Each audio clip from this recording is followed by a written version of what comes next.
1612 cu 1602.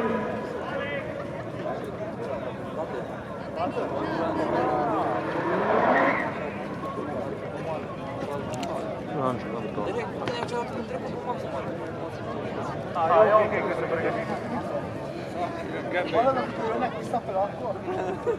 La T7 avem doar două perechi, îl avem pe Ghiță cu ordele 1702 și 1704 cu 1701. Să fie și pregătit, mai avem două curse și am terminat.